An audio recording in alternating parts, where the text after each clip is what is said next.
మన రక్షకుడు ప్రభు అయినటువంటి యేసుక్రీస్తు నామమున మీ అందరికి వందనాలు తెలియజేస్తూ ఉన్నాను. దేవుడు గతించిన ఆదివారం నుంచి ఒక ఆదివారం వరకు మనలందరినీ కూడా కాచి కాపాడి తన యొక్క రెక్కల కింద భద్రపరిచి ఈ రీతిగా ఆయన యొక్క సన్నిధానంలో చేరి ఆయన మహిమపరుచుకునే గొప్ప భాగ్యాన్ని దేవుడు మనకు అనుగ్రహించిన దాన్ని బట్టి మనం ఎల్లప్పుడూ ఆయన యొక్క పాదాలకి కృతజ్ఞతలు చెల్లించాలి. అందుకనే ప్రతి ఆదివారం కూడా దేవుని యొక్క సంఘముగా సమకూడి ఆత్మతోనూ సత్యముతోనూ ప్రభువైనటువంటి యేసుక్రీస్తు ద్వారా తండ్రి దేవుణ్ణి మనమందరం కూడా ఆరాధన చేసుకుంటూ ఉన్నాం. అలాగనే ఈ యొక్క మధ్యాహ్న కాల సమయంలో కూడా పరిశుద్ధ గ్రంథంలో నుంచి ఒక అంశాన్ని మనం నేర్చుకునబోతూ ఉన్నాం. చూడండి, అంశం పేరు వచ్చేసి క్రైస్తవులు దేవుని నుండి తొలగిపోయే ప్రమాదం ఉన్నది. ఏం పేరుట?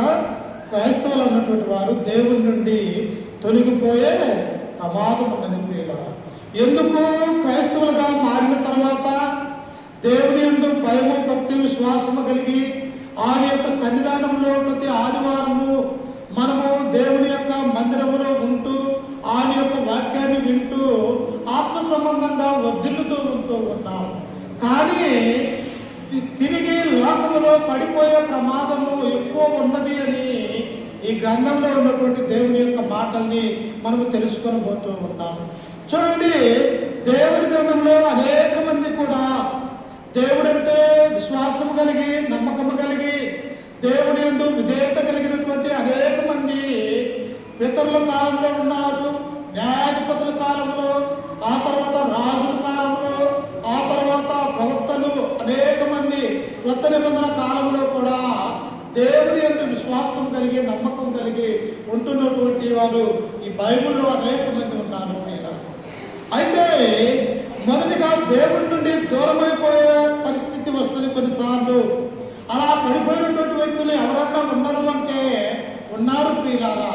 ఎవరు ఆ యొక్క వ్యక్తి అంటే సొలొమోను అనేటువంటి వ్యక్తి, రాజుగా 40 సంవత్సరాలు పరిపాలన చేసినటువంటి వ్యక్తి దేవుడి నుండి దూరమైపోయేటువంటి వాడిగా ఈ సొలొమోను నేటి దినాన మనం ధ్యానించబోతూ ఉన్నాం.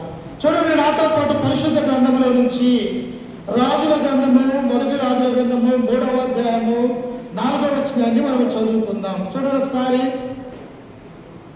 బైబిల్ రాజుల మొదటి గ్రంథము 3వ అధ్యాయం 4వ వచనాన్ని చదువుకుందాం. గిబియోను ముఖ్యమైన ఉన్నత స్థలమై ఉండేది కనుక బలులు అర్పించుటకై రాజు అక్కడికి పోయి ఆ బలిపీఠం మీద 1000 దహన బలులు అర్పించను.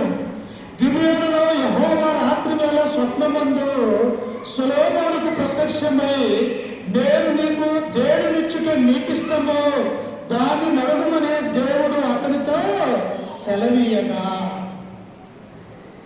ఎలాంటి వాడంతో సొలొమోను అనేటువంటి వాడు దావీదు యొక్క కుమారుడిగా ఈ లోకంలో పిలువబడుతూ ఉన్నాడు. అంతేకాదు ప్రియులారా, ఇశ్రాయేలు యొక్క ప్రజల మీద 40 సంవత్సరాలు రాజుగా పరిపాలన చేస్తున్నటువంటి ఈ యవనస్తుడైనటువంటి సొలొమోను మొదట తండ్రి యొక్క మాటలు విన్నాడు, తల్లికి విధేయుడిగా ఉంటూ ఉన్నాడు. ఆ తర్వాత తండ్రి చెప్పినటువంటి ఆ బోధకు లోపడినటువంటి వాడిగా ఈ యొక్క సొలొమోను ఉండి మా యొక్క దావీదు మరణాంతరము ఎవరికి యొక్క రాజుగా వచ్చి ఉన్నదంటే ఈ యొక్క సొలొమోను అనేటువంటి వ్యక్తి రాజుగా పరిపాలన చేస్తూ ఉన్నాడు. అయితే ఆయన ఎక్కడ ఉన్నాడంట? గిబియోను అనేటువంటి ఒక దేవుని యొక్క స్థలమైనటువంటి ఆ యొక్క ప్రాంతానికి వెళ్ళి దేవునికి దహన బలులు అనగా ఆయన ఆరాధన దేవునికి చేస్తున్నటువంటి వాడిగా ఇక్కడ మనము చూస్తూ ఉన్నాం. ఆరాధన ఎలా చేస్తారు? ఆనాడు బలు అర్పించడం ద్వారా అనే బయట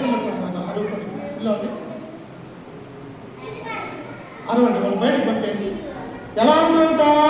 గిబియోను ముఖ్యమైన ఉన్నత స్థలమై ఉండేది కనుక బలులు అర్పించుటకే రాజు అక్కడికి పోయి ఆ బలిపీఠం మీద 1000 దహన బలులను అర్పించును. అంటే 1000 దహన బలులు అంటే ఎంత ఖర్చు ఉంటుంది?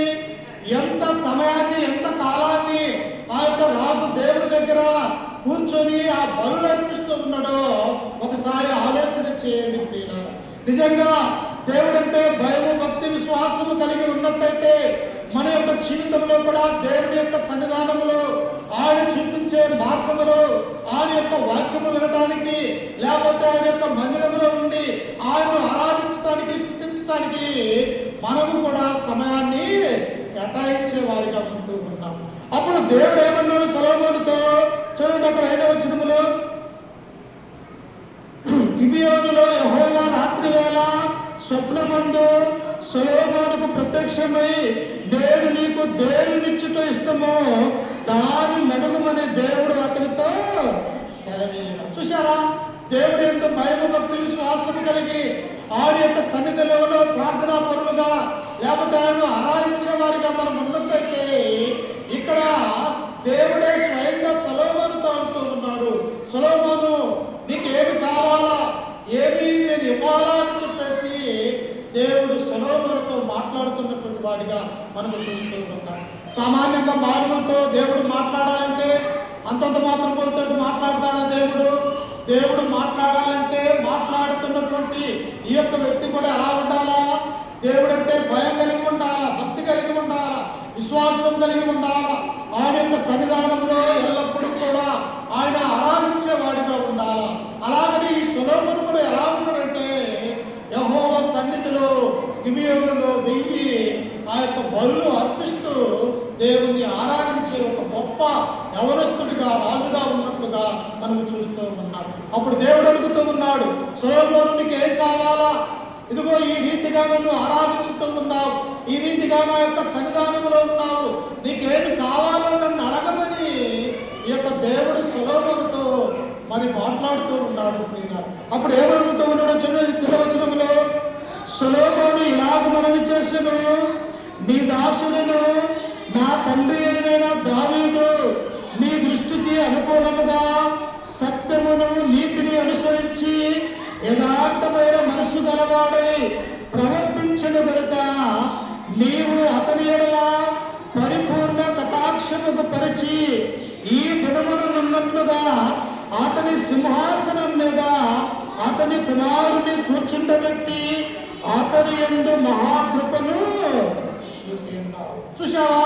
ఈయన యొక్క మాటలలో ఎలా ఉంట, నా ప్రభువా యెహోవా, ఇదిగో నా తండ్రి అయినటువంటి దావీదు నీ ఎడల ఎలాగైతే నీతిగా యథార్థముగా ఈ లోకంలో ఎలాగైతే నడుచుకొని ఉన్నాడో, నా తండ్రి మీద నీ యొక్క కృప ఎలాగైతే ఉంటూ ఉన్నదో నా యందు కూడా అలాంటి కృప ఉంచమంటూ ఉంటాడు. చూశారా, దేవుని యొక్క ఆలోచన, దేవుని యొక్క సంకల్పాన్ని ఒక వ్యక్తి గుర్తిస్తే దేవుని యొక్క సన్నిధానంలో ఎంత విధేయత కలిగి ఉండాలో ఈ సొలొమోను చూసి మనం నేర్చుకోవచ్చు.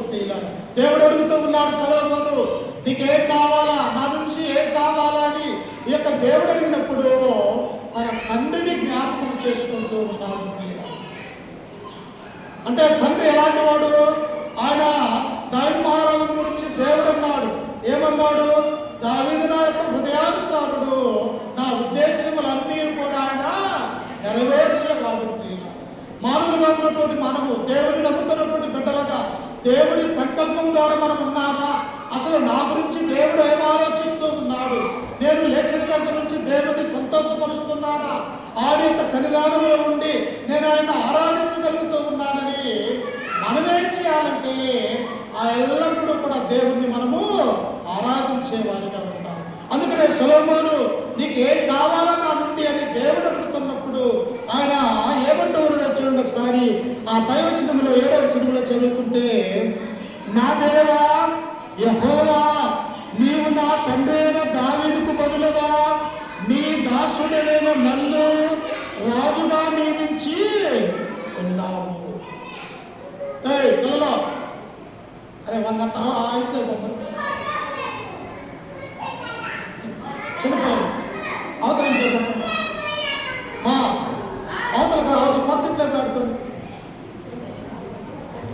అందుకని అక్కడ ఏమంటూ ఉన్నాడంట, నా దేవా యెహోవా, నీవు నా తండ్రి అయిన దావీదుకు బదులుగా నీ దాసుడైన నన్ను రాజుగా నియమించి ఉన్నావు. అయితే నేను బాలుడును, కార్యములు జరుపుటకు నాకు బుద్ధి చాలదు అంటూ ఉంటాం. రాజుగా ఉన్నప్పటికీ కూడా దేవుడు ఆయనకి ఏం కావాలో సొలొమోను అని దేవుడు సొలొమోను ఉన్నప్పుడు సొలొమోను ఏమంటూ ఉన్నాడో తెలుసా? అయ్యా, నా తండ్రి సింహాసనాన్ని నీవు నాకు ఇచ్చినావయ్యా. ఇదిగో ఇశ్రాయేలు ప్రజలను పరిపాలన చేయడానికి నన్ను రాజుగా నీవు అభిషేకించినావయ్యా. అంతేకాదు, ఇంతదైనటువంటి నీ యొక్క జనాంగమైనటువంటి ఇశ్రాయేలు ప్రజల్ని పరిపాలన చేయడానికి నేను బాలుడును, నాకు బుద్ధి చాలా. మనమేంటి ఏమడుగుతాం? అయ్యా, నాకు బంగారాన్ని అయ్యా, లేకపోతే నాకు ఆస్తిని అయ్యా, ఐశ్వర్యాన్ని అయ్యా, లేకపోతే నాకు అధికారాన్ని అయ్యా, లేకపోతే అందరికంటే నేనే గొప్పవాడిగా ఈ లోకంలో ఉండాలని మనం భౌతిక సంబంధమైనటువంటి కోరికలు దేవుణ్ణి అడిగేవారిగా ఉంటూ ఉన్నాం. కానీ సొలొమోను తన యొక్క జీవితంలో ఏమడుగుతున్నాడు? అయ్యా, నా తండ్రి యొక్క దావీదైనటువంటి ఆయన యొక్క సింహాసనాన్ని నీవు నాకు అనుగ్రహించినావు. నీ ప్రజలైనటువంటి ఇశ్రాయేలు ప్రజల్ని వారికి న్యాయం తీర్చడానికి నేను ఎలాంటి వాడో తెలుసా? నేను బాలుడును, అంటే నాకు బుద్ధి చాలదు, నా కార్యములు జరుపుటకు నాకు బుద్ధి చాలదు. నీ దాసుడునైన నేను నీవు కోరుకొనిన జనముల మధ్య ఉన్నాను. వారు విస్తరించి ఉన్నందున వారిని లెక్క పెట్టుటకు, వారి విశాల దేశమును తనిఖీ చేయుటకు అసాధ్యము. ఇంత గొప్పదైన నీ జనమునకు న్యాయము తీర్చగలవాడు ఎవడు? చూశారా, ఇంత జనము, నీ యొక్క జనబలంతులు తెలుసా? ఎక్కడో 70 మంది ఇశ్రాయేలు యొక్క కుమారులుగా ఐగుప్తు దేశంలో ఉంటే, వారు యొక్క ఐగుప్తులో నుంచి కానాను దేశానికి వచ్చిన తర్వాత వాళ్ళు కొన్ని లక్షల మంది తయారయ్యారయ్యా. వారిని పరిపాలించడానికి, వారి మీద నేను అధికారిగా రాజుగా ఉండి వారి యొక్క మంచి ఆలోచనలు వారిని చేయడానికి నాకు జ్ఞానం లేదయ్యా, బుద్ధి చాలదు. వారిని లెక్కించడానికి ఎవరికి ఎలా సాధ్యము అని చెప్పేసి ఈ యొక్క ఇశ్రాయేలు రాజు అయినటువంటి సొలొమోను దేవుని యందు భయభక్తులు కలిగి విధేయత కలిగి ఆడుతూ ఉన్నాడు. నేను ఆ జీవితంలో కూడా మనం ఎంత ఎత్తులో ఉన్నప్పటికీ కూడా, ఎంత ఈ లోకంలో ఎంత గనులైనప్పటికీ కూడా మన యొక్క హృదయంలో ఎలా ఉండాలా? ఈ యొక్క సొలొమోను రాజు ఎలాగైతే దేవుడి పట్ల ప్రార్థనా జీవితాన్ని కలిగి ఉన్నాడు, దేవుడి పట్ల విధేయత కలిగి ఉన్నాడు, దేవుడంటే భయం కలిగి భక్తి కలిగి తన యొక్క మాటలు దేవుడికి ఎలాగైతే విన్నవించుకుంటున్నాడో, నేను ఆ జీవితంలో కూడా దేవుడితో మంచి సంబంధాన్ని కలిగి ఉంటాను. దేవా, ఈ పనిలో నేను వెళ్తూ ఉన్నాను, ఈ పనిలో నేను విజయం సాధించాలంటే నాకు నీవు తోడుగా ఉండాలని మనం ఉదయం లేచిన దగ్గర నుంచి ఆయన్ను అడిగేవారిగా ఉండాలి ప్రియులారా. అందుకనే దేవుడు అప్పుడు మన దేవుడు అడిగితే చేవాడుగా ఉంటూ ఉంటాడు. అందుకనే చూడండి, ఏది అడిగినా ఆయన ఇస్తాడు. అయితే అడిగే విషయంలో దేవుడికి న్యాయంగా అడగాల మనం. అందుకనే సొలొమోను కూడా ఇక్కడ ఏమంటూ ఉన్నాడు? అయ్యా, ఇశ్రాయేలు ప్రజలను చూస్తే వారు లెక్కింపలేనటువంటి వారిగా ఉన్నారు. వారిని పరిపాలించడానికి నేనేమో బాలుడుగా ఉన్నాను, నాకు జ్ఞానం లేనటువంటి వాడిగా ఉన్నాను అని దేవుడి దగ్గర ప్రార్థనాపూర్వకంగా విధేయతగా దేవుడిని అడుగుతూ ఉన్నట్టుగా మనం చూస్తూ ఉన్నాం. అప్పుడు కింద వచనంలో ఏమని అన్నమాట చూడండి ఒకసారి. ఇంత గొప్పదైన నీ జనమునకు న్యాయం తీర్చగలవాడెవడు?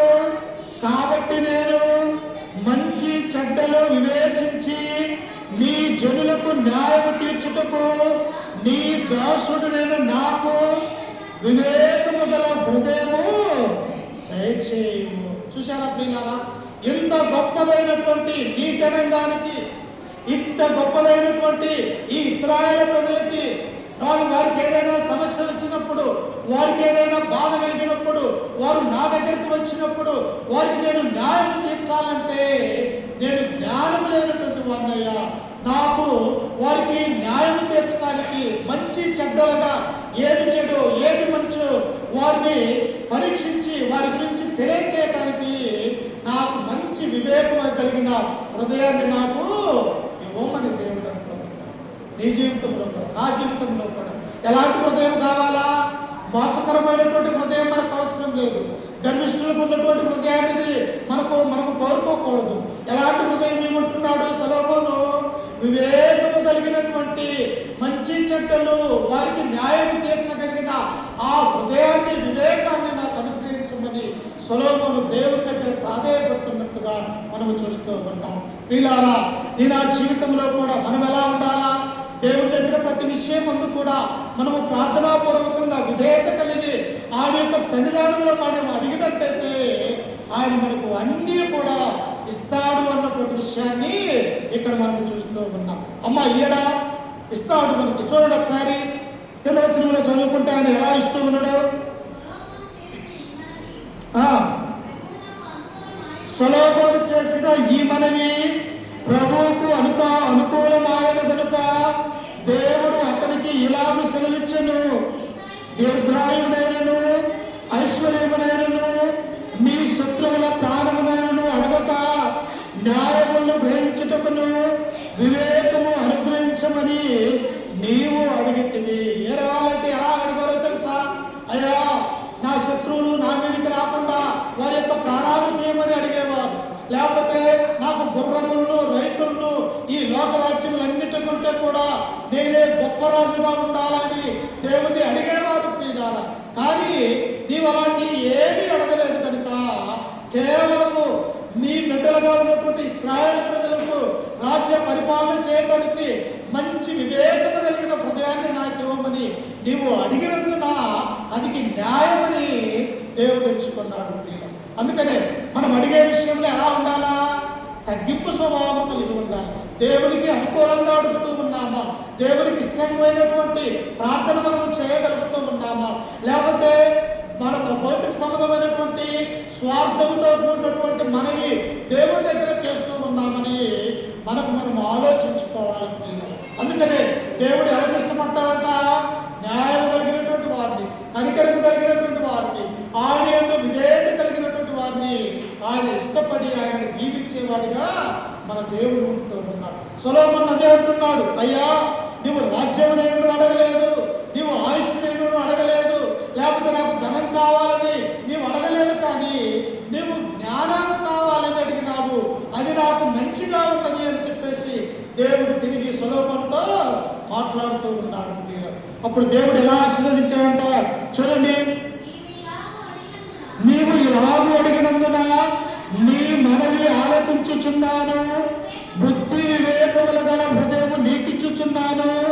పూర్వీకులలో నీ వంటి వాడు ఒకడును లేడు, ఇక మీదట నీ వంటి వాడు ఒకడును. చూసారా? అసలు చిన్నది అడిగాడు, అయ్యా నాకు వివేకము కలిగిన హృదయాన్ని నాకు పోయాడు అడిగాడు. కానీ దేవుడు ఎలా ఆశీర్వదిస్తూ ఉన్నాడో తెలుసా? ఇదిగో భూమి మీద నీ వంటి వాడు ఒకడు ఎప్పుడు కూడా ఉండడు, రాబోయే తరములలో కూడా నీలాంటి జ్ఞానవంతుడు కూడా ఎవ్వడూ కూడా ఉండడు. అలాగే నిన్ను దీవిస్తూ ఉన్నాను, అట్టి ఆశీర్వాదాన్ని నీకు అనుగ్రహిస్తూ ఉన్నానని దేవుడు సొలొమోనుతో అంటూ ఉన్నాడు. ఎందుకు ఇలా దేవుడు అంటూ ఉన్నాడంటే సొలొమోను యొక్క తగ్గింపు స్వభావాన్ని చూశాడు, సొలొమోను ఉన్నటువంటి హృదయాన్ని దేవుడు చూశాడు.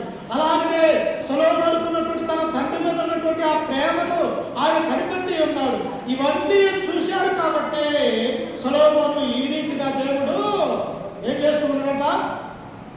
అనేక విషయాలను దీవిస్తూ ఉన్నాడు. మనము కూడా సొలొమోను వలె ఉంటాము. మనము కూడా సొలొమోను వివేకము కలిగిన హృదయము నాకివ్వమని మనం అడిగేవారిగా ఉంటాము. అందుకనే దేవుడు ఇంకా ఏమంటూ ఉన్నాడో చూడండి కింద వచనంలో, మరియు నీవు ఐశ్వర్యమును ఘనతను ఇమ్మని అడగకపోయినను నేను వాటిని కూడా నీకిచ్చుచున్నాను. అందువలన నీ దినములన్నిటిను రాజులలో నీ వంటి వాడొకడేను ఉండడు. నీవు ఐశ్వర్యాన్ని కూడా అడగలేదు నన్ను, కానీ ఇప్పుడు దేవుడు ఏమిస్తున్నాడంట? జ్ఞానాన్ని అనుగ్రహించాడు, వివేకము కలిగిన హృదయాన్ని సొలొమోనుకు అనుగ్రహించినాడు. ఆ జ్ఞానం కూడా ఎలాంటిదంట? నీకంటే ముందున్నటువంటి తరములో నీ ఎంత జ్ఞాని లేడు, రాబోయే తరములలో కూడా నీ వంటి వాడు ఎవడూ కూడా లేదు. అంతేకాదు నీకు ధనాన్ని, ఐశ్వర్యాన్ని, ఘనతను అన్నీ కూడా నిపిస్తూ ఉన్నాను అని చెప్పేసి సొలొమోను దేవుడు దీవించాడు. నిజంగా దేవుడు ఎందుకు భయభక్తులు కలిగినటువంటి మనం కూడా ఆయన సన్నిధిలో మనకు తగ్గింపు స్వభావం, వివేకము కలిగినటువంటి ప్రార్థన మనం ఆయనకు విన్నవించుకున్నట్టయితే నిన్ను ఎంత గొప్పగా ఆశీర్వదిస్తాడో ఎవ్వరూ కూడా ఆ హృదయానికి అర్థం కాదు. ఎందుకంటే దేవుడు పడిపోయినటువంటి వారిని లేపగలిగినటువంటి వాడు, పెంట కుప్పలలో నుండి దీనులను పైకి లేపి తన మహిమ కొరకు వాడుకునేవాడిగా ఉంటూ ఉన్నాడు. దావీదు ఎలాంటి వాడు? గొర్రెల దొడ్డిలో ఉండి గొర్రెలను కాచుకుంటూ అరణ్యంలో గొర్రెలను మేపుతుండేవాడు. కానీ ఆయన తీసుకుని వచ్చి దేవుడు ఏం చేశాడు? ఇశ్రాయేలు ప్రజలకి రాజుగా అభిషేకించినటువంటి వాడిగా మనం చూస్తాం. మోసేని మనం చూస్తాం. మోసే అలాంటి వాడు 40 సంవత్సరాలు ఆ యొక్క అరణ్యంలో గొర్రెల కాపరిగా ఉన్నాడు. కానీ ఆయన ఏం చేశాడు? ఇశ్రాయేలు నడిపించే ఒక గొప్ప నాయకుడిగా, ప్రవక్తగా దేవుడు వారిని ఆశీర్వదించినటువంటి వాడిగా మనం చూస్తూ ఉన్నాం. నిజంగా మనము కూడా ప్రియులారా ఇట్టి హృదయాన్ని కలిగి ఉండాలా, ఇట్టివి ప్రార్థన ద్వారా దేవుని అడిగేవారిగా మనం ఉండాలి. అయితే ఇంత ఆశీర్వదించిన తర్వాత సొలొమోను ఏం చేశాడు తెలుసా? ఇప్పుడు జ్ఞానం ఉన్నది, ఆస్తి ఉన్నది, ఐశ్వర్యం ఉన్నది, దేవుడు దీర్ఘాయుష్కు ఇవన్నీ కూడా సొలొమోనుకు అనుగ్రహించిన తర్వాత తన యొక్క జీవితంలో పడిపోతూ ఉన్నాడు. మనం కూడా పడిపోతాం కదా. మనము కూడా ఒక్కోసారి దేవుడి నుండి దూరం అయిపోతూ ఉంటాం. కొన్ని సమయాలలో దేవుడి యొక్క సన్నిధానానికి రాలేక సాతాను యొక్క అడుగుజాడల్లో మనము కూడా నడిచేవారిగా ఉంటూ ఉన్నాం. కానీ ఇంత దీవించినప్పటికీ కూడా ఈ జ్ఞానాన్ని ఇశ్రాయేలు ప్రజలకు వినియోగించక ఏం చేశాడో తెలుసా సొలొమోను? చూడండి, అందుకనే నేను ఈ అంశాన్ని చెబుతూ ఉన్నాను. క్రైస్తవులు దేవుడి నుండి తొలగిపోయే ప్రమాదము, పడిపోయే ప్రమాదము ఉన్నది అని మనం గుర్తు చేసుకోవాలి. చూడండి ఒకసారి అదే రాజుల గ్రంథము 11వ అధ్యాయము 1వ వచనాన్ని చదువుతున్నాను.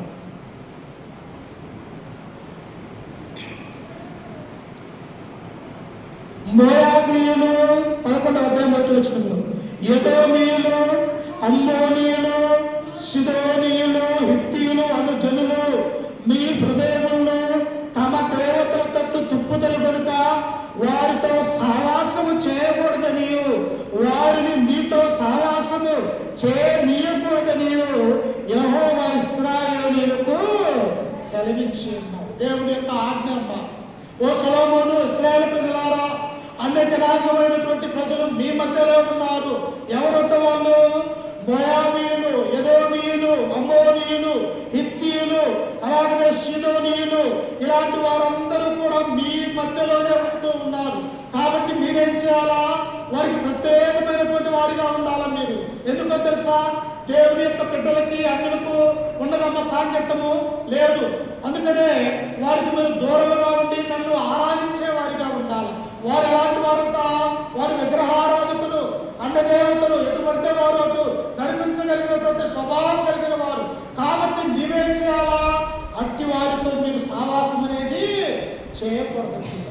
ఒక మంచివాడు ఉన్నాడు, దుర్మార్గుడైనటువంటి స్నేహితుడు సహవాసం చేస్తే ఏమైపోతాడు?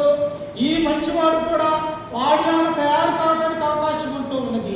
లేకపోతే ఒక త్రాగుబోతు వ్యక్తి ఉన్నాడు, ఒక మంచి వ్యక్తి ఉన్నాడు. ఈ అతనితో ఇతను సహవాసం చేస్తే ఏమైపోతాడు? ఇతను కూడా ఒక సందర్భంలో తాగిపోతుగా తయారైపోతాడు.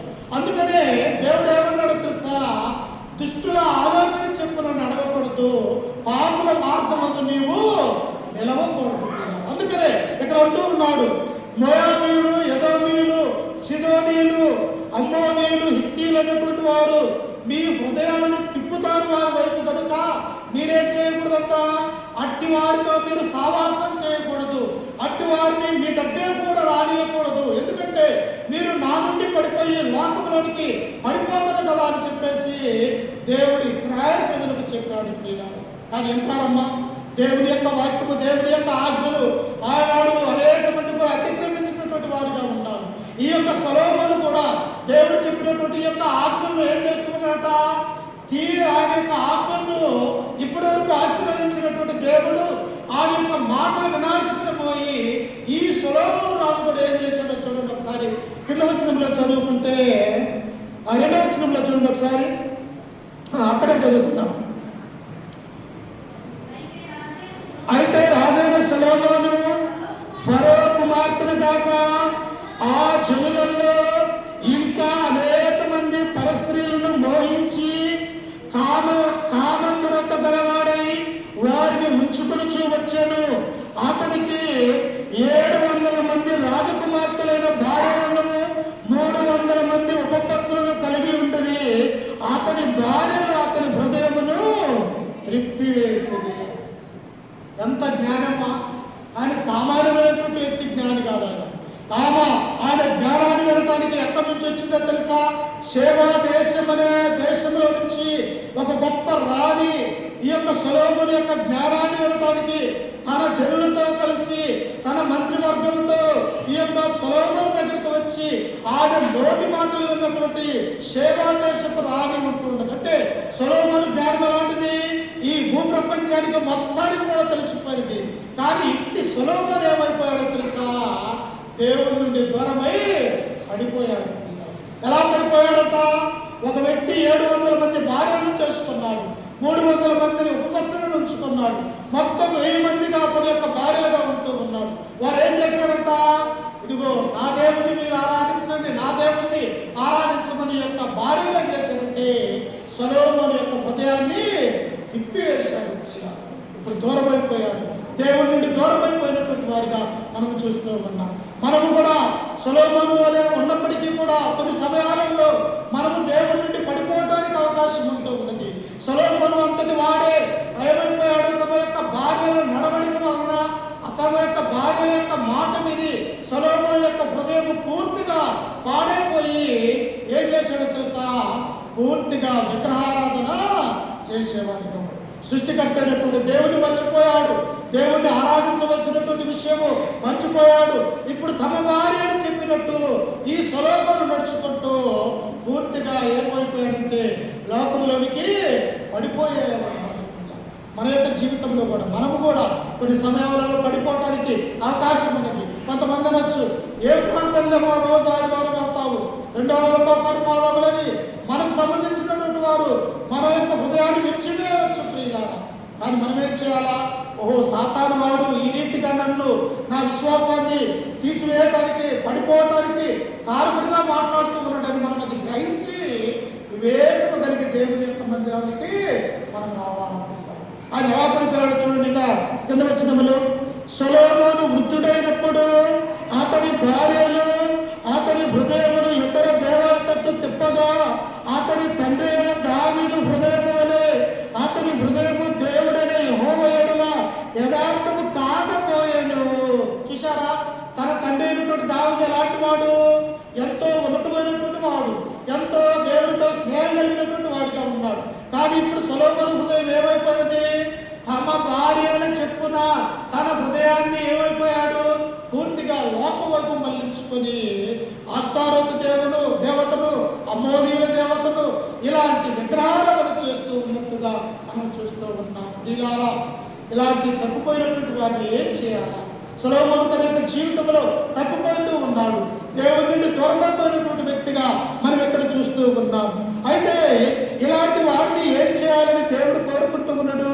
చూడండి ఒకసారి, మనము కూడా తప్పిపోతాం. అపోస్తలుడైనటువంటి పౌలు అంటూ ఉన్నాడు. చూడండి ఒకసారి, కొరింథీయులకు రాసినటువంటి మొదటి పత్రిక 9వ అధ్యాయము 27వ వచనంలో మనం చదువుకుంటే, క్రైస్తవులుగా ఉన్న మనము కూడా తప్పిపోతామా అని పౌలు కొరింథీయులకు తెలియజేస్తూ ఉన్నాడు. చూడండి ఒకసారి, గాలిని కొట్టినట్టు నేను పోట్లాడటం లేదు, కానీ ఒకవేళ ఇతరులకు ప్రకటించిన తరువాత నేనే భ్రష్టుడే పోదునేమో అని నా శరీరమును నలగొట్టి దానిని లోపరుచుకొనుచున్నాను. అమ్మా, పాపం చేయడానికి కారణమేంటి? ఈ శరీరమే ప్రియులారా.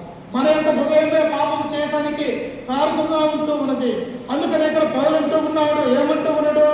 ఇదిగో, నేను మీకు ప్రకటించిన తర్వాత నేనే భ్రష్టుడైపోదునేమో అని చెప్పేసి నా యొక్క శరీరాన్ని ఏం చేస్తామన్నట? ప్రతిరోజు నలగొట్టుకుంటూ ఉన్నాడు. కొన్నిసార్లు మనకి ఏమనిపిస్తుంది? ఆత్మ పోవాలని చెబుతూ ఉంటుంది, కానీ శరీరం ఏమైపోతుంది? బలహీనమవుతుంది, అలసిపోతుంది.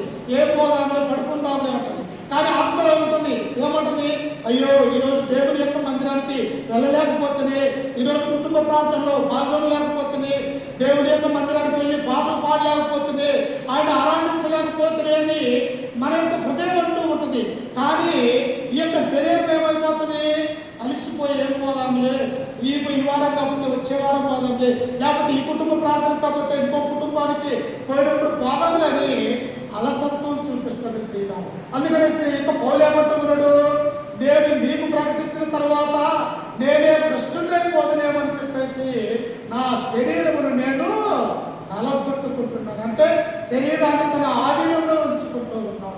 శరీరం చేసినటువంటి పనికి ఏది అగ్నికి ఆవుతుంది, మన యొక్క ఆత్మ అగ్నికి ఆవుతయ్యే ప్రమాదం ఉంటూ ఉన్నది ప్రియులారా.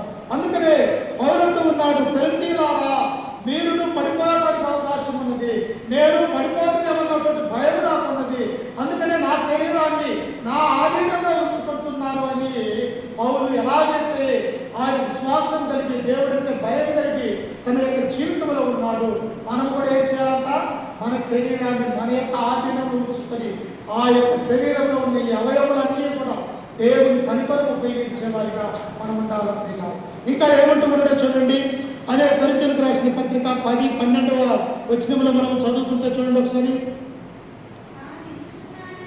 తాను నిలుచుచున్నారని తలంచుకునేవాడు పడకుండానట్లు జాగ్రత్తగా చూసుకొనవలెను. చూసారా, తాను నిలుచుచున్నానని మనం అనుకుంటాం, నేను బాగానే ఉన్నా, క్రైస్తవ యొక్క జీవితాన్ని నేను కొనసాగిస్తున్నానని మనం అనుకుంటూ ఉన్నాం, మంచిదే. కానీ నేను నిలబడి ఉన్నానా దేవుళ్ళు, లేకపోతే పడిపోతూ ఉన్నానని మనకు అర్థమవుతూ ఉంటుంది ప్రియులారా.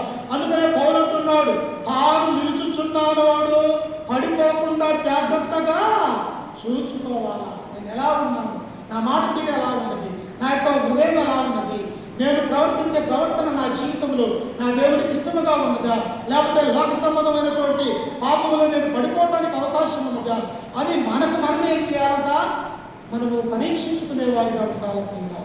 అందుకని ఇంకా కింద వచ్చిన ఏమంటాడు చూడండి, సాధారణముగా మనుషులకు కలుగున శోధన తప్ప మరి ఏది మీకు సంభవించలేదు.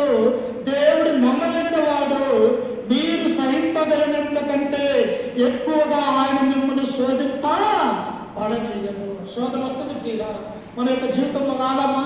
నా జీవితంలో శోధన ఉన్నది, మీ జీవితంలో శోధన ఉన్నది. మనము కొన్ని సమయాలలో పడిపోయినటువంటి వారిని, మీరు పడిపోయినటువంటి వారిని. కానీ మనం ఏం చేయాలా, మరలా తిరిగి దేవుడి యొక్క బిడ్డలుగా లేచి ఆయన యొక్క సన్నిధానంలో ఆయన యొక్క కుమార్తెలుగా ఈ లోకంలో బ్రతకాలని దేవుడి యొక్క ఉద్దేశం. ఒకవేళ పడిపోయినప్పుడు అలాగే ఉన్నట్లయితే ఏమైపోతామో, పూర్తిగా నరకంలోనికి వెళ్ళిపోయేవారి ప్రమాదం ఉన్నదని మనం గుర్తు చేసుకోవాలి. అందుకని సొలొమోను ఏమైపోయాడు, దేవుడింత జ్ఞానాన్ని ఇచ్చినప్పటికీ, ఇంత ఆస్తిని ఐశ్వర్యాన్ని గంతనిచ్చినప్పటికీ తన భార్యల యొక్క మాట చొప్పున ఇతను ఏమైపోయాడట, పూర్తిగా అన్ని దేవతల వైపు తిప్పి ఈ లోకంలో పడిపోయినటువంటి వాడిగా మనం చూస్తున్నాం. అందుకని ఇంటి పడిపోయినటువంటి వారిని ఇంకా ఏం చేయబట్టు ఉన్నాడు చూడండి ఒకసారి. హెబ్రీయులకు రాసినటువంటి పత్రిక 10వ అధ్యాయము 26వ వచనాన్ని చదువుకుందాం. హెబ్రీయులకు రాసినటువంటి పత్రిక 10వ అధ్యాయం 26వ వచనం.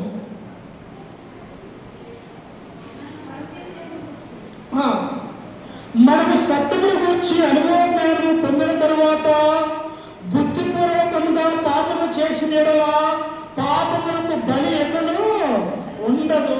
బుద్ధిపూర్వకంగా అన్ని తెలిసి దేవుడు చెప్పాడు, ఒకసారి క్రీస్తులోనికి వచ్చిన తర్వాత, క్రీస్తు రక్తంలో పాలు పుచ్చుకున్న తర్వాత, ఆడి యొక్క శరీరము ఆడి యొక్క రక్తాన్ని తిరుచు త్రాగుతున్న తర్వాత ఏది మంచిదో ఏది చెడో మనకు తెలుసు ప్రియులారా.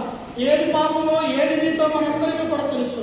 ఒకవేళ నీ బుద్ధిపూర్వకంగా నీవు పాపము చేసిన యెడల ఇక బలి ఉంటుందమ్మా, ఉండదు ప్రియులారా. ఎందుకో తెలుసా, మనకు తెలుసు దేవుడు పాపను ప్రేమిస్తాడు, కానీ పాపం చేసినటువంటి వారిని ఎప్పుడు కూడా ప్రేమించడు ప్రియులారా. తెలియక పాపం చేస్తే దేవుడు కనికరిస్తాడు, కానీ తెలిసి పాపం చేసినట్టయితే శిక్ష ఎదురుతూ ఉన్నది. అందుకనే తిమోతికి రాసినటువంటి మొదటి పత్రిక 1వ అధ్యాయము 16వ వచనంలో ఈ పౌలు అంటాడు, ఏమంటాడంట ఒకసారి చూడండి. తిమోతికి రాసినటువంటి మొదటి పత్రిక 1వ అధ్యాయము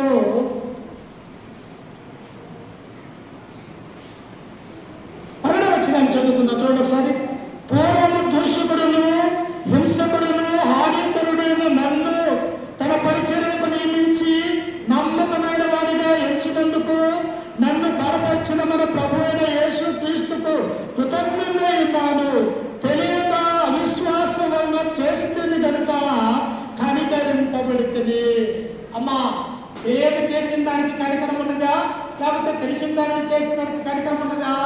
తెలియక చేస్తే దేవుడు కరుణిస్తాడు, కానీ తెలిసి చేస్తే క్షమాపణ లేదు. ఎందుకో తెలుసా, ఒకసారి వెలుగుపడి పరలోక సంబంధమైనటువంటి ఆ రుచి చూచి ఎరిగి మరలా మనము పాపంలో పడిపోయినట్లయితే బుద్ధిపూర్వకంగా పాపం చేస్తే ఆ పాపానికి బలి అనేది ఉండదు. సొలొమోనుకు తెలుసు దేవుడు ఎంత గొప్పవాడో తెలుసు. ఆయన రాజుగా నియమించింది తండ్రి అయినటువంటి దేవుడి సంగతి తెలుసు. తన తండ్రి అయినటువంటి దావీదును ఆశీర్వదించింది దేవుడు అన్నటువంటి సంగతి తెలుసు. కానీ ఇప్పుడు ఏమైపోయాడు? తెలిసే ఆయన పడిపోయినటువంటి వారుగా మనం చూస్తూ ఉన్నాం. మనము కూడా తెలిసే కొన్ని విషయాలలో ఏమైతే లేదు చిన్న పాపమే కదా అని అబద్ధం ఆడతాం ప్రియులారా. ఏమైతే లేదు ఇది చిన్న పాపమే కదా అని మోసపోతూ ఉంటాం ప్రియులారా.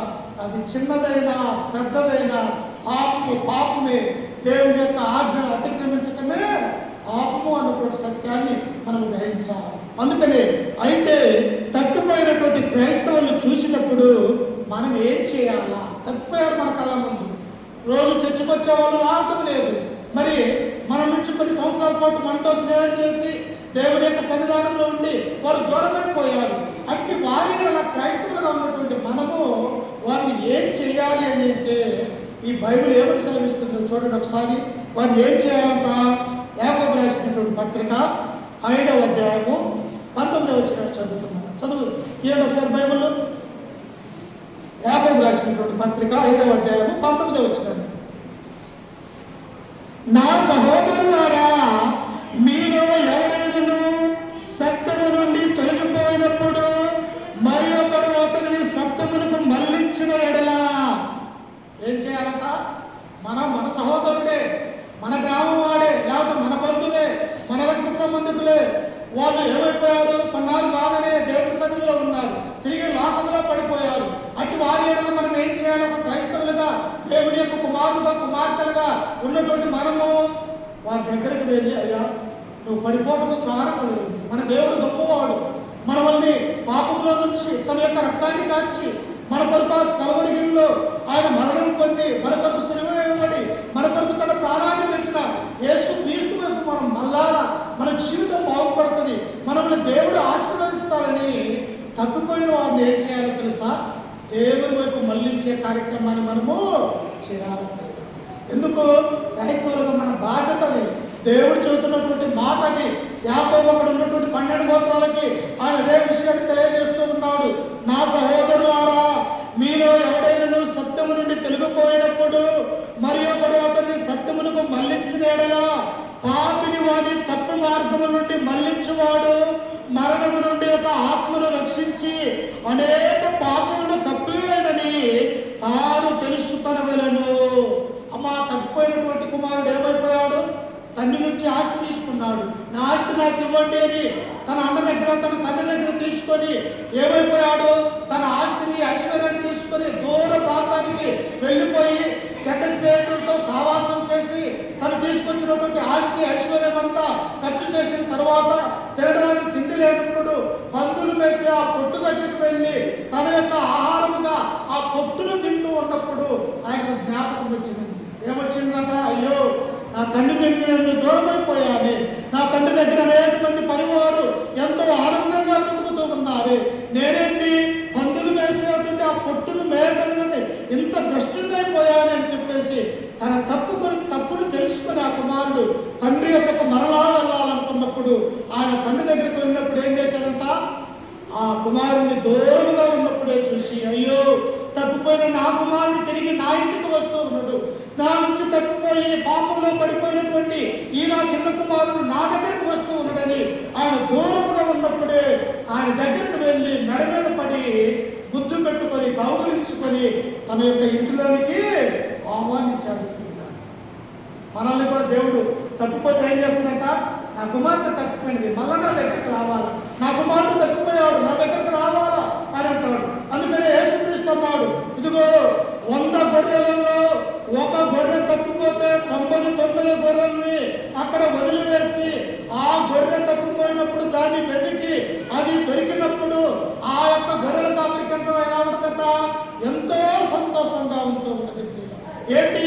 99 గొర్రెలు వదిలివేసి ఆ తప్పిపోయినటువంటి ఆ గొర్రెను వెతికి అది దొరికినప్పుడు ఎంత సంతోషం ఉంటూ ఉన్నదో, అలాగనే ఒక పాపి లోకంలోకి పడిపోయినప్పుడు ఆ పాపిని మనం ఏం చేయాలా? దేవుడి యొక్క మాటలు చెప్పాలా, ఆదరణ కలిగినటువంటి మాటలు చెప్పాలా. మన దేవుడు గొప్పవాడు, రక్షకుడు. ఆయన నుండి మనం దూరం అయిపోతే పాపంలో పడిపోతాం. ఆయన తిరిగి నమ్ముకున్నట్లయితే మనల్ని తన దగ్గర తీసుకుంటాడని మనము బాధ్యత కలిగినటువంటి క్రైస్తవులుగా తిరిగి వారిని దేవుడి యొక్క మందిరానికి నడిపించే వారిగా మనం ఉండాలనుకుంటాం. ఇంకా ఏమంటూ ఉన్నట్టు చూడండి ఒకసారి. మత్తయి సువార్త 18:16 మనం చదువుకున్నాం. గలతీయులకు రాసినటువంటి పత్రిక 6వ అధ్యాయం 1వ వచనం చదువుకుందాం. చూడండి ఒకసారి. గలతీయులకు రాసినటువంటి పత్రిక 6వ అధ్యాయము 1వ వచనం చదువుకుందాం. ఏంద్రా, సహోదరులారా, ఒకడు ఏ తప్పిదములోనైనా చిక్కుకుని ఆత్మ సంబంధులైన మీలో ప్రతివాడు తాను శోధింపబడునేమో అని తన విషయమై చూచుకొనుచు సాత్వికమైన మనసుతో అట్టి వారిని మంచి దారికి తీసుకొని రావలను. ఎలా ఉండాలంట? నా సహోదరులారా, ఒకడు ఏ తప్పిదంలోనైనా చిక్కుకొని ఎడలా. మనం చిక్కబడతామా? అనేక విషయాలలో చిక్కబడిపోతాం. అయితే మనం ఏం చేయాలి? పెద్దవారిగా, క్రైస్తవులుగా, మన తమ్ముళ్ళు రాకపోతే, లేకపోతే మన అన్నదమ్ములు, మన రక్త సంబంధికులు, లేకపోతే మన యొక్క సంఘంలో ఉన్నవారు, అయ్యా ఇలా మంచి మార్గంలో నడవాలయ్యా, ఈ తప్పు మార్గంలో నడవకూడదు. తప్పు మార్గంలో నడిచినట్టయితే మనం ఇబ్బంది పాలవుతాం. మంచి మార్గంలో నడుచుకున్నట్టయితే దేవుడు మనల్ని చూస్తాడు అని వారు ఏం చేయాలంట? తమ తప్పును వారికి తెలియజెప్పి తిరిగి దేవుని వైపు మళ్ళిస్తే మనకు ఆశీర్వాదకరమని దేవుని యొక్క గ్రంథం మనకు సెలవిస్తూ ఉంటుంది. అంతేకాదు ప్రియులారా, ఆ సహోదరుని కానీ మనము పాపం నుండి మనము తిరిగి రప్పించకపోతే అతని అంతం ఏమైపోతుందో తెలుసా? ఆత్మ సంబంధమైనటువంటి మరణం అనేది అతనికి వస్తూ ఉంది. అందుకనే యెషయా గ్రంథము 59వ అధ్యాయం 1వ వచనంలో చదువుకుంటే ఏమని ఉన్నది? ఒకసారి చూడండి. యెషయా గ్రంథము 59వ అధ్యాయం 1వ వచనంలో మనం చదువుకుంటే యెషయా మనకు తెలియజేస్తూ ఉన్నాడు. ఏమంటూ ఉన్నాడంటే అక్కడ రక్షింపక చదువమ్మా. రక్షింప ఉండక నేరినట్లు యెహోవా హస్తము కురుచ కాలేదు, విననేరక ఉండినట్లు ఆయన చెవులు మందము కాలేదు. మీ దోషములు మీకును మీ దేవునికి అడ్డమైపోయినాయి.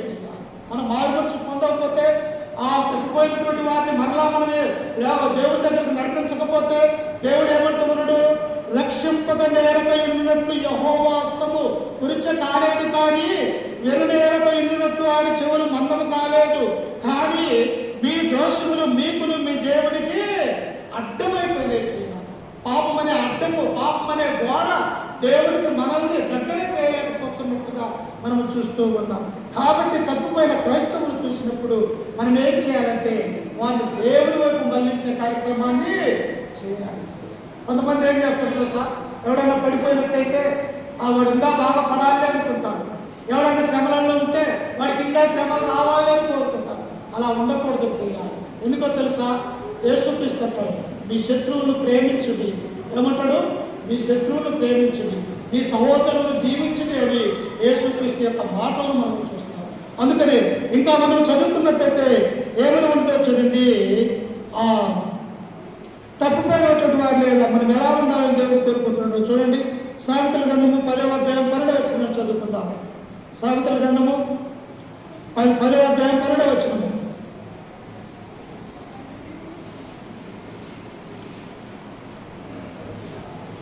కాగా కలహమును రేపును ప్రేమ దోషములన్నిటినీ, తప్పిపోయినటువంటి వారిని ఏం చూపించాలి? మనము వారి మీద ప్రేమ చూపించాలి.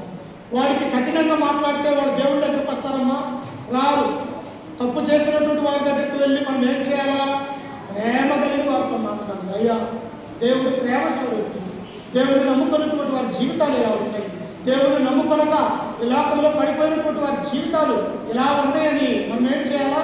ప్రేమతో మాట్లాడితే ఎంత కోప్పడేవారైనా, లేకపోతే ఎంత విసగపడేవారైనా మనము ప్రేమ కలిగి 2 మాటలు మాట్లాడితే వారు ఆలోచించడానికి అవకాశం ఉంటుంది.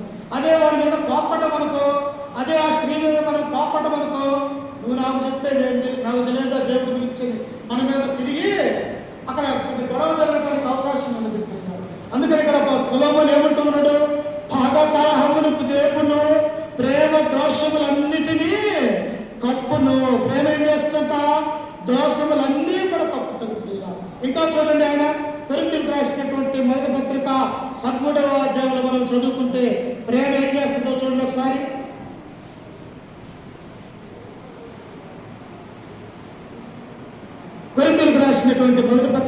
11వ అధ్యాయము 4వ వచనం చదువుకుందాం. చూడండి ఒకసారి. ప్రేమ దీర్ఘకాలము సహించును, దయ చూపించును, ప్రేమ మత్సరపడదు, ప్రేమ డంబముగా ప్రవర్తింపదు, అది ఉప్పొంగదు, అమర్యాదగా నడవదు, స్వప్రయోజనమును విచారించుకునదు, త్వరగా కోపడదు, అపకారమును మనస్సులో ఉంచుకొనదు. ప్రేమ ఏం చేస్తున్నట? మన పిల్లల మీద, మన యొక్క కుమార్తెల మీద, మన యొక్క కుమారుడి మీద ప్రేమ ఉన్నది. వాడు ఎంత తప్పు చేసినా కానీ వాడిని సరైనటువంటి మార్గంలో నడిపించడానికే చూస్తాం. వాడిని కొట్టగలుగుతాం కానీ వాడిని చంపడానికి చేతులు రావు. అలాగనే మన యొక్క సహోదరుడు మన నుంచి దూరమైపోయాడు, అతని మీద దూరమైపోయాడు అన్నటువంటి బాధ ఉంది. కానీ అతడు ఈ లోకంలోనే పడిపోవాలన్నటువంటి ద్వేషం అనేది క్రైస్తవులకు ఉన్నది.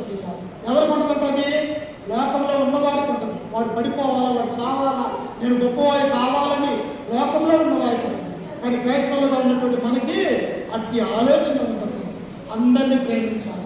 యేసుక్రీస్తు వారు శిలువ మరణం పొందుతూ ఉన్నారు. ఆయన మీద ఏలన చేశారు, ఆయన మీద పిడిగుడ్డులు కొట్టారు, ఆయన గొడవలతో కొట్టారు. కానీ శిలువ మీద ఉన్నప్పటికీ కూడా ఆయన చేతులలో రక్తం కారుతూ ఉన్నది.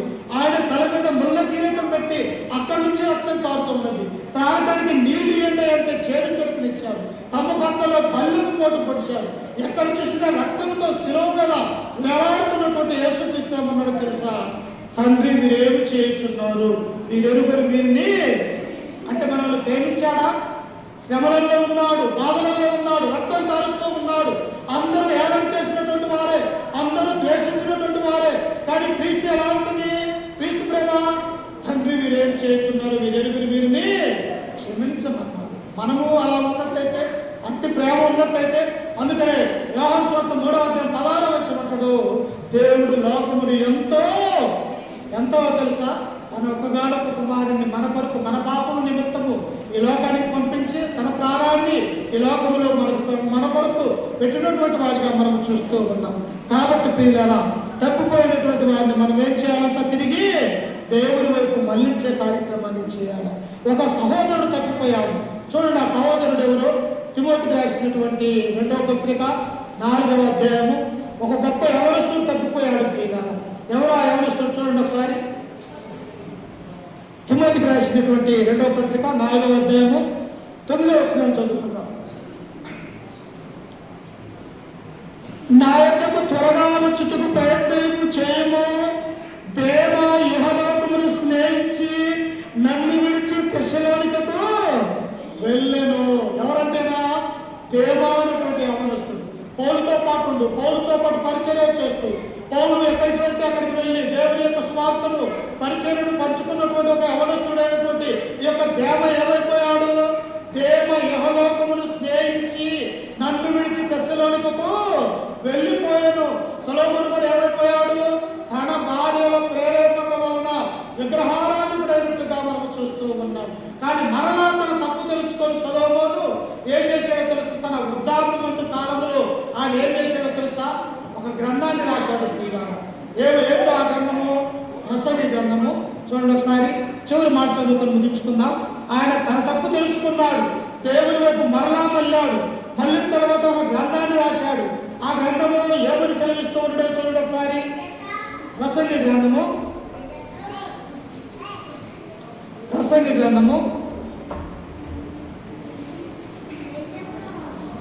11వ అధ్యాయము 9వ వచనం చదువుకున్నాం.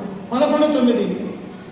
యవ్వనుడా, నీ యవ్వనమందు సంతోషపడము, నీ యవ్వన కాలమందు నీ హృదయము సంతుష్టిగా ఉండనిమ్ము, నీ కోరిక చెప్పులను, నీ దృష్టి యొక్క ఇష్టము చెప్పులను ప్రవర్తింపము. అయితే వీటన్నిటిని బట్టి దేవుడు నిన్ను తీర్పులోనికి తెచ్చునని జ్ఞాపకము చేసుకును.